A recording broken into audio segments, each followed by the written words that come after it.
सियासी भूकंप। भूपेश बघेल के बेटे चैतन्य की ईडी गिरफ्तारी। शराब घोटाले में बड़ा खुलासा। चैतन्य बघेल को 16 करोड़ 7 लाख का लाभ। चैतन्य बघेल गिरफ्तार। कांग्रेस का चक्का जाम ऐलान। ED versus Congress.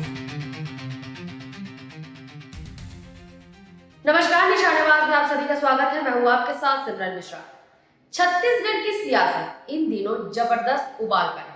पूर्व मुख्यमंत्री भूपेश बघेल के बेटे चैतन्य बघेल की ईडी द्वारा गिरफ्तारी के बाद कांग्रेस ने आर पार की लड़ाई का ऐलान कर दिया है। रायपुर में कांग्रेस की आपात बैठक के बाद 22 जुलाई को प्रदेश व्यापी चक्का जाम और आर्थिक नाकेबंदी की घोषणा की गई है। कांग्रेस का आरोप है कि ये गिरफ्तारी पूरी तरह से राजनीतिक बदले की भावना से की गई है। वहीं ईडी का दावा है कि चैतन्य बघेल शराब घोटाले से जुड़े हैं और उन्हें 16.70 करोड़ रुपए का फायदा हुआ है। भूपेश बघेल ने बताया कि विधानसभा में मुझे सूचना आई कि मेरे बेटे को ईडी ने गिरफ्तार कर लिया है। 10 मार्च के बाद कल सीधे गिरफ्तारी कर ली गई। इस बीच कोई नोटिस नहीं दिया गया। ईडी की इस अवैधानिक कार्रवाई का सभी कांग्रेस नेताओं और कार्यकर्ताओं ने विरोध किया है। पूर्व मुख्यमंत्री ने कहा कि यह बीजेपी की सोची समझी रणनीति है। चाहे देवेंद्र यादव हो, सतनामी समाज के नेता हो, उन्हें एक केस में फंसाया। आदिवासी की आवाज खत्म हो इसलिए कवासी लखमा को जेल में डाला। मेरा बेटा जो राजनीति में भी नहीं, उसे भी टारगेट किया है। कल की घटना से आप सब विदित हैं। सुबह 6 बजे मेरे घर में ईडी का रेड पड़ा। पिछले समय भी सत्र में, बजट सत्र में मेरे घर ईडी और आईडी का रेड पड़ा था। उस समय मुझे नहीं आने दिया। इस समय मैं विधानसभा पहुंचने में सफल था और वहाँ प्रश्नकाल भी हुए। और जिस प्रकार से हम लोग जब वहाँ विधानसभा में थे, हाउस के अंदर उसी समय सूचना आई कि मेरे पुत्र चैतन्य बघेल को अरेस्ट कर लिया गया है ईडी के द्वारा। जबकि आप सभी जानते हैं 10 मार्च को रेड पड़ा। उसके बाद 18 जुलाई का तक करके एक बार न नोटिस दिया गया, न एक बार बुलाया गया, न कहीं पूछताछ की गई और सीधा कल गिरफ्तारी की गई।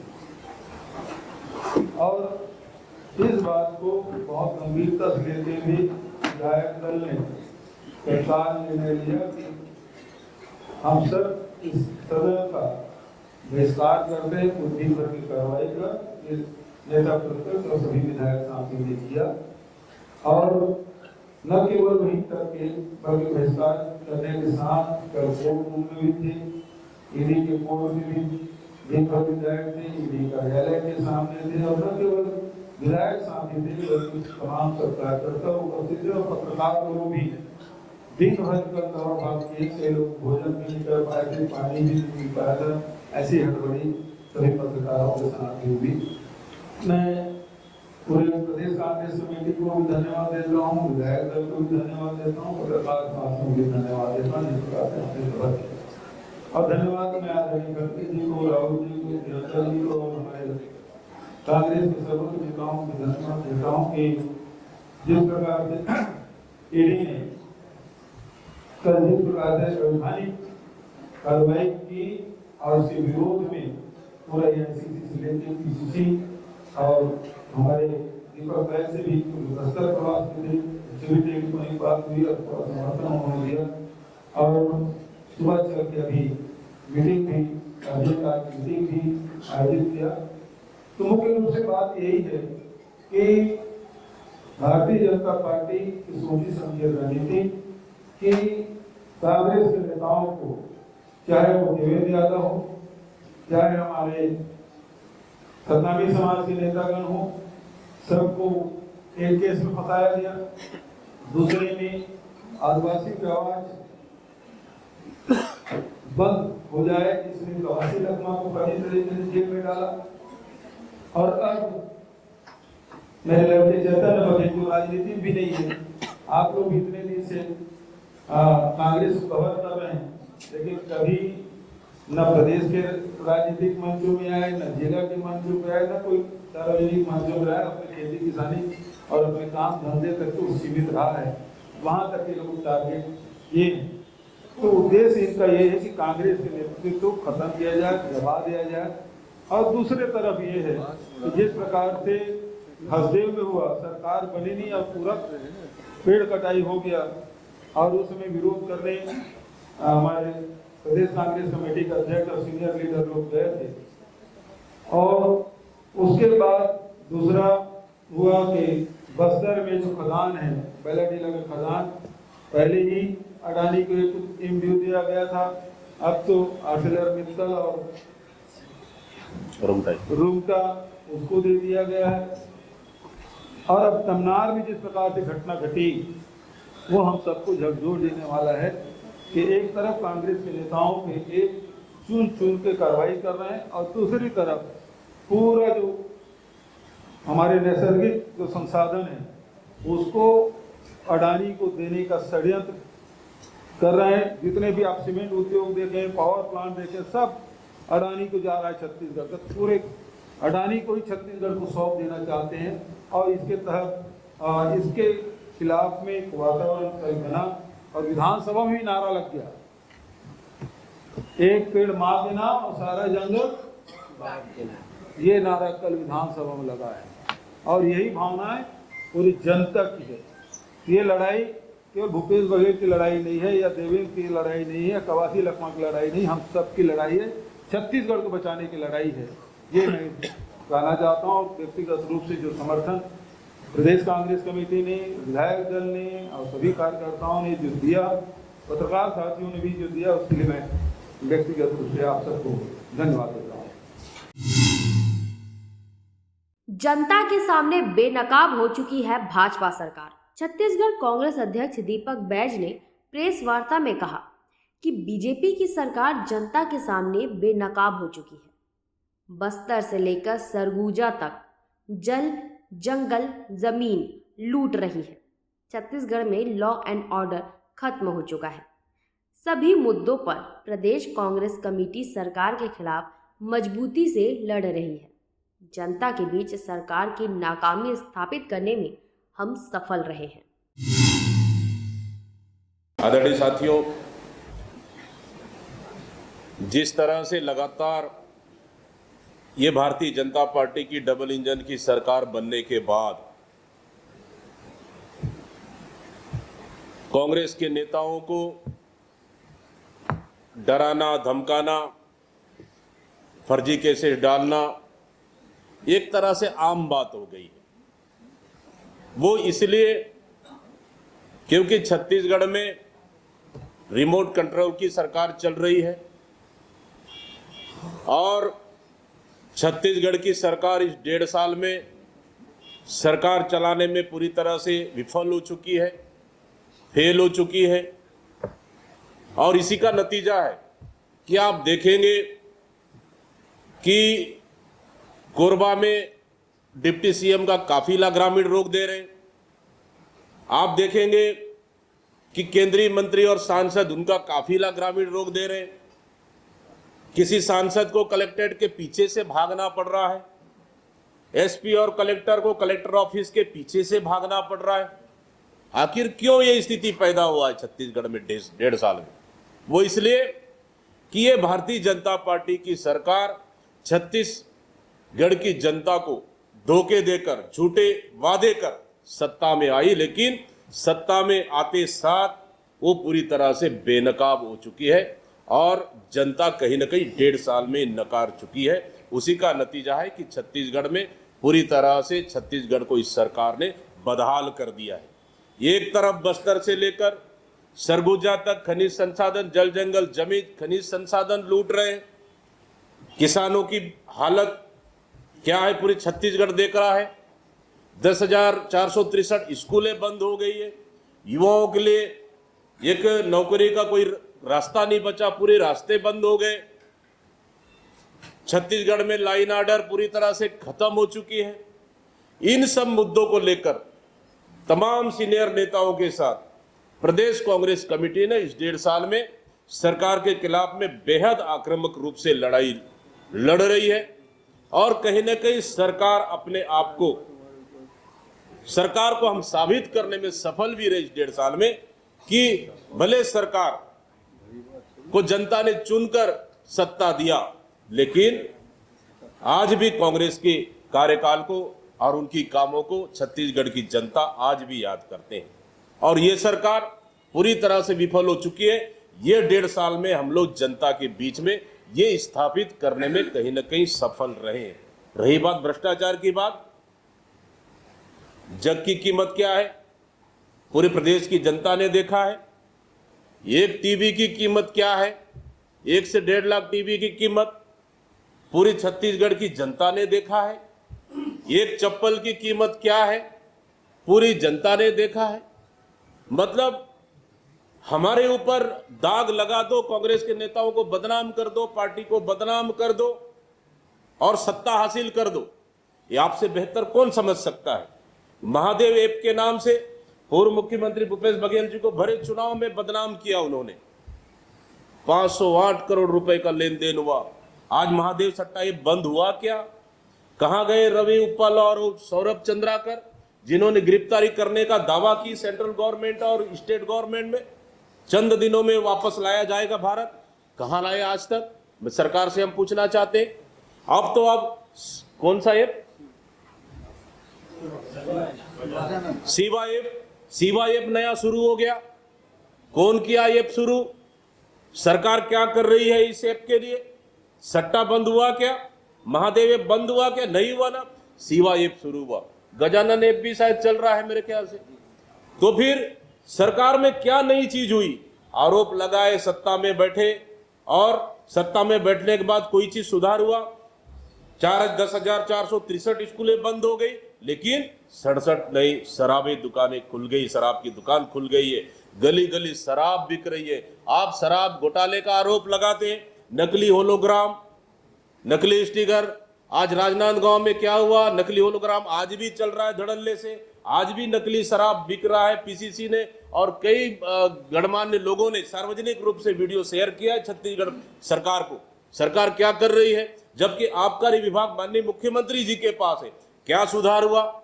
सिर्फ बदनाम करने के लिए सत्ता बदनाम करो और सत्ता हासिल करो। आपको जनता ने जनादेश दिया है, आप जनता के लिए काम करें और जनता का विश्वास जीते, न कि आपने सिर्फ मोदी गारंटी के नाम से जनता के सामने झूठ बोलने का काम किया है, किसानों को झूठ बोलने का काम किया है, इस प्रदेश के युवाओं को झूठ बोलने का काम किया है। हम 1 लाख नौकरी देंगे, हम यूपीएससी के तर्ज पर हम हम यहाँ पे परीक्षा हम कराएंगे। यही यूपीएससी का तर्ज पे है क्या? जहां बिलासपुर में मुख्यमंत्री के गृह जिले के जसपुर के नए वॉकी टॉकी और नए टेक्निकल तरीके से एक परीक्षा में बैठे हुए एक विद्यार्थी कैमरे से बकायदा उनका प्रश्न को बाहर भेजते हैं और बाहर से वॉकी टॉकी से उनका प्रश्न पत्र हल करते हैं। यही जसपुर मॉडल है क्या? यूपीएससी मॉडल को हम तो जसपुर मॉडल कह रहे हैं। और आप देखेंगे ये अपना पुलिस भर्ती राजनांदगांव में कुछ सिपाही की बलि चढ़ा दी गई, फांसी लगा के आत्महत्या कर ले। उन्होंने लिखा कि हम छोटे मोहरे बड़े मोहरे अभी बाकी है। ठीक, फॉरेस्ट विभाग में जो भर्तियां हुआ उसका क्या हुआ? अभी तो विधानसभा में आया आरआई भर्ती का, पटवारी से आरआई भर्ती, जीजा साली और दामाद सब तो हुआ। क्या यही है क्या यूपीएससी मॉडल? यूपीएससी मॉडल नहीं, ये जसमुर मॉडल चल रहा है यहाँ पे। आदरणीय साथियों, निश्चित रूप से कांग्रेस पार्टी को डराने का, धमकाने का आज भूपेश बघेल के ऊपर लगातार ईडी, सीबीआई, उसके बाद ईओडब्ल्यू और कोई बाकी बचा है कोई एजेंसी, वो भी आ जाए, उसके लिए भी तैयार है स्वागत करने के लिए। आज भूपेश बघेल के ऊपर हुआ और किसी कार्यकर्ता के ऊपर हुआ, किसी नेता के ऊपर हुआ। एक नेता हमारे जेल में, देवेंद्र यादव जी जेल काट कर आए। मतलब इस तरह से आप सिर्फ कांग्रेस नेताओं को डरा के ये संदेश देना चाह रहे हो कि देखो भूपेश बघेल के ऊपर कार्रवाई कर सकते हैं तो बाकी को छोड़ दो, देखो देवेंद्र यादव और कवासी लखमा को जेल भेज सकते हैं तो बाकी को दे दो। मतलब हमारे छोटे कार्यकर्ताओं को डराना चाहते। कांग्रेस इससे डरने वाली नहीं है। हमने स्पष्ट रूप से कहा, कांग्रेस के छोटे से कार्यकर्ता हो, या बड़े नेता हो, उनके खिलाफ अगर षड्यंत्र पूर्वक ये सरकार अगर कार्रवाई करेगी तो निश्चित रूप से ये डबल इंजन सरकार के खिलाफ में कांग्रेस हर लड़ाई को तैयार है। क्या ये उद्योगपति के इशारे पे सरकार चल रही है क्या? क्या अडानी के इशारे पर सरकार चल रही है क्या? कौन चला रहा है ये सरकार? अगर इस तरह के बदले की भावना कार्रवाई होगी, निश्चित रूप से हम लोग चुप बैठने वाले नहीं है। जिस तरह कल घटना हुई, उस घटना की हम कड़ी निंदा करते हैं कि पूर्व मुख्यमंत्री भूपेश बघेल जी का सुपुत्र राजनीतिक में भी नहीं है, न कोई पार्टी के कार्यकर्ता है, उनका मेंबरशिप भी नहीं है। आखिर उनको गिरफ्तार कर यही साबित करना चाह रहे हो ना, उनको गिरफ्तार कर लो और उनको ठोक पीट करके राइट कर लो और 2-4 लोग का और नाम गिना दो ताकि भविष्य में और उनको अरेस्ट कर लो। नहीं चलेगा इस तरह की राजनीति, दबाव की राजनीति। आदरणीय साथियों, निश्चित रूप से आज बड़ी बैठक हुई। आज बड़ी बैठक में तमाम छत्तीसगढ़ के हमारे पूर्व मुख्यमंत्री, एलओपी, उप मुख्यमंत्री और तमाम वरिष्ठ नेता, पूर्व मंत्री साथीगढ़ उपस्थित थे और हाँ, टीएस बाबा भी उपस्थित थे।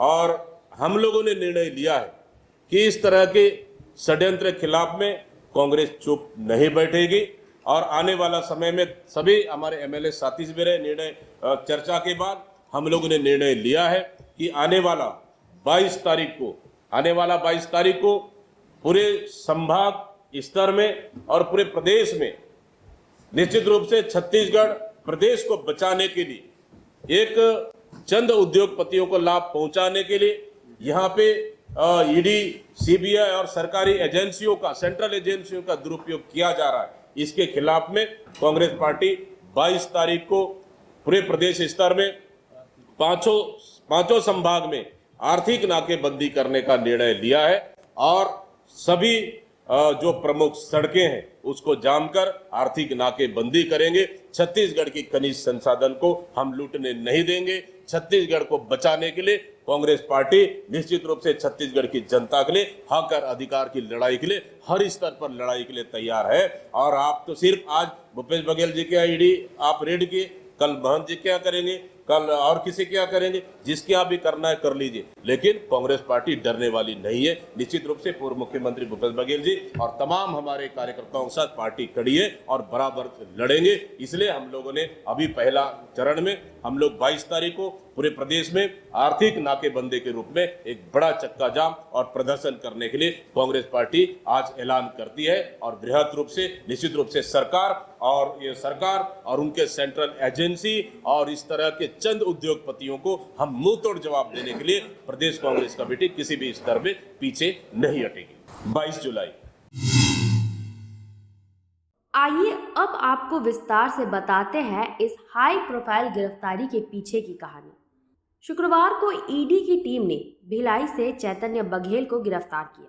गिरफ्तारी के तुरंत बाद उन्हें रायपुर के स्पेशल कोर्ट में पेश किया गया, जहां से उन्हें 5 दिन की ईडी रिमांड यानी 22 जुलाई तक हिरासत में भेज दिया गया है।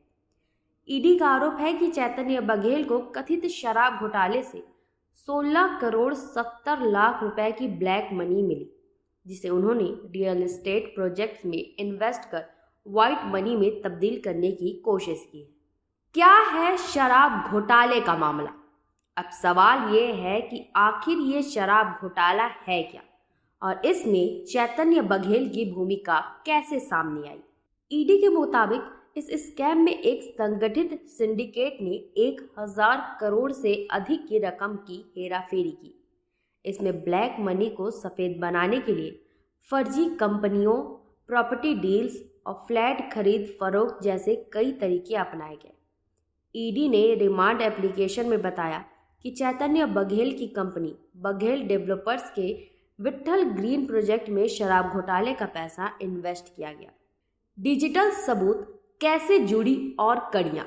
जांच के दौरान जब ईडी ने प्रोजेक्ट से जुड़े कंसल्टेंट और अकाउंटेंट के ठिकानों पर छापा मारा तो कई डिजिटल सबूत मिले। प्रोजेक्ट में खर्च दिखाया गया था सिर्फ 7 करोड़ 14 लाख का, लेकिन हकीकत में इसमें 13 से 15 करोड़ का खर्च हुआ। 4 करोड़ 2 लाख रुपए की नगद पेमेंट ठेकेदार को दी गई, जो रिकॉर्ड में दर्ज नहीं है।